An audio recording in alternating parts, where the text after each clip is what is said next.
वैसे ही है। साधारण ब्याज पर निवेश करने पर एक निश्चित राशि 12 वर्षों में 4 गुना हो जाती है। कितने वर्षों में? यह उसी दर से स्वयं का 10 गुना, जो बिल्कुल पीछे बनाए थे आप, पीछे का पीछे वाला, मतलब अभी 34 नंबर से पहले जितने क्वेश्चन हम लोग बनाए हैं उसी हिसाब में है। तो अभी गड़बड़ हो रहा है, देखिएगा। पहला मेथड बाबू क्या था, फिर मैं एकदम आराम से बता रहा हूँ, फॉर्मूला के साथ बता रहा हूँ। अच्छा, सुरेंद्र जी कौन है? डी। ओके ठीक है, तो समझिए n2 minus n1, n2 minus 1 by n1 minus 1 into T था, तो सिंपल। अब n2 इंटू कब तक लिखेंगे? कितने वर्षों में? या उसी का स्वयं का 10 गुना, स्वयं का 10 गुना ये होना है, तो 10 में से 1 गया 9, 10 में से 1 में लिख देता हूं। कितना हो रहा है? निश्चित 12 वर्षों में 4 गुना होता, तो 4 माइनस 1, टाइम कितना था? 12 वर्षों में, यही ना है। 10 में से 1 गया 9 बट्टे 3 गुने 12, 3 चौके 12, 9 चौके 36 वर्ष। Option D. अब बच्चा कहेंगे कि नहीं सर, लॉजिक से समझाइए। 1 रुपया को 4 गुना 4 रुपया होने में 12 वर्ष लगते हैं। 1 रुपया को 4 रुपया होने में 12 वर्ष लगते हैं। तो एक्चुअली 1 से 12 4 रुपया होने में ब्याज कितना लगा था? 3 रुपया, यानी कि 3 रुपये का ब्याज मिलने में हमको कितना लग गया? 12 वर्ष।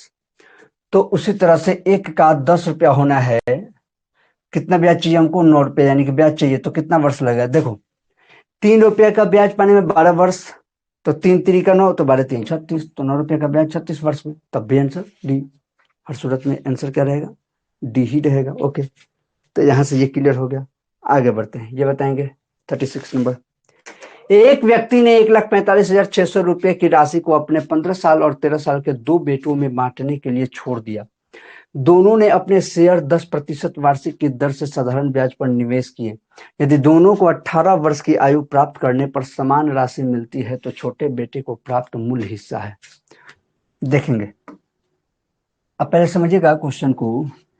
दोनों को पैसा मिलेगा जब ये 18 वर्ष के हो जाएंगे।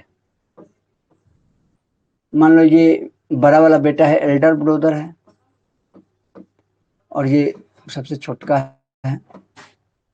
दोनों को पैसा कब मिलेगा? 18 वर्ष के होने के बाद। बड़ा वाला अभी कितना है? 15 वर्ष का है, तो 15 वर्ष का है, तो यानी कि इसको 3 वर्ष ही इसके पास इसका पैसा रहेगा, 3 इयर्स।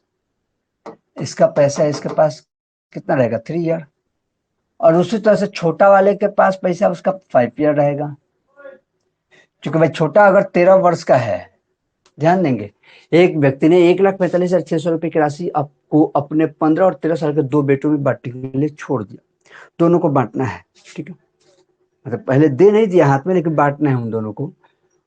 और अपने शेयर 10% की वार्षिक की दर से साधारण ब्याज पर निवेश किए, ठीक है, दोनों ने, मतलब यहाँ पे दे ही दिया है, ठीक है। तो इस क्वेश्चन के अनुसार क्या हुआ है? दोनों को पैसा दे दिया गया है।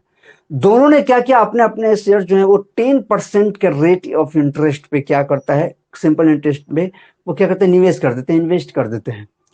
तो यदि दोनों को 18 वर्ष की आयु में प्राप्त करने पर समान राशि मिलती है, तो छोटे बेटे को, दोनों लोगों ने अपना अपना पैसा लगा दिया, लेकिन दोनों को पैसा कब मिलेगा? जब 18 वर्ष के होंगे। और दोनों का 18 वर्ष के बाद होने पर जो पैसा मिल रहा है वो इक्वल है, वो बराबर है। तो एक बात तो फिक्स है कि पैसा थोड़ा कम ज्यादा है, क्योंकि एक आदमी के पास मात्र 3 वर्ष मिल रहा है, एक आदमी के पास 5 वर्ष मिल रहा है, और पैसा दोनों सेम रेट ऑफ इंटरेस्ट पे लगाए हैं। इसका मतलब पैसा ऊपर नीचे जरूर है। ये बात तो क्लियर हो गया। तो अब यहाँ पे समझिएगा, दोनों लोग किस रेट पे लगाते हैं? 10% के रेट पे। तो बड़े वाले के हिसाब से अगर हम लोग देखें, बड़े वाले के हिसाब से हम लोग अगर देखें, यहाँ पे आप लोग अगर बड़े वाले का हिसाब देखेंगे बाबू, ध्यान देंगे, तो 10% के हिसाब से बड़का का बनता है 30% और छोटका का बनता है 50%। आप कहेंगे ये क्या हो गया सर, ये कहाँ से आ गया? तो आपको याद होगा, मैं हमेशा बताया हूं कि जैसे मान लो 5% के रेट से, 5% के रेट से किसी को 3 वर्षों के लिए हम कोई पैसा लगा देते, तो इसका अर्थ हम 5 से 15 सीधे 15% निकाल देते थे, करते थे कि नहीं? क्योंकि एक वर्ष में 5%, फिर दूसरे में 5%, फिर तीसरे में 5%, तो मतलब तीनों जुट जाए। उसी तरह से 10% के रेट से 3 वर्ष के लिए सीधे 30%, और फिर 10% के रेट से 5%, तो फिर 5 वर्षों के लिए 50%। तो सेम वही लॉजिक चल रहा है, कुछ एक्स्ट्रा नहीं हुआ है जिससे कि कंफ्यूजन हो। यहां तक आने के बाद एक बात आप बताइए, दोनों को क्या हो रहा है? समान राशि मिलती है। समान राशि मतलब मिलना क्या हुआ? जो हम पैसा लगाए थे ब्याज समान मिल रहा है क्या? नहीं, ब्याज के साथ पूरा मिश्र धन दोनों का समान है, दोनों का इक्वल है मिश्र धन, यानी अमाउंट इक्वल है।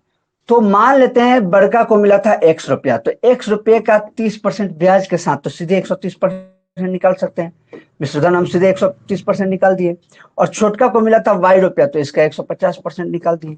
अब ये क्या हो गया, दोनों का पैसा इक्वल था क्वेश्चन के अनुसार, तो इक्वल कर दिए। अब देखेंगे 100 से 100 यहाँ पे कैंसिल, 1 0 से 1 0 यहाँ पे कैंसिल, x बट्टे y का वैल्यू क्या आ गया, यहाँ पे 15 पहले से 13 आकर बट्टा में हो गया, यानी x और y का यहाँ पे जो आया रिलेशन, ये मेन इंपॉर्टेंट काम आएगा।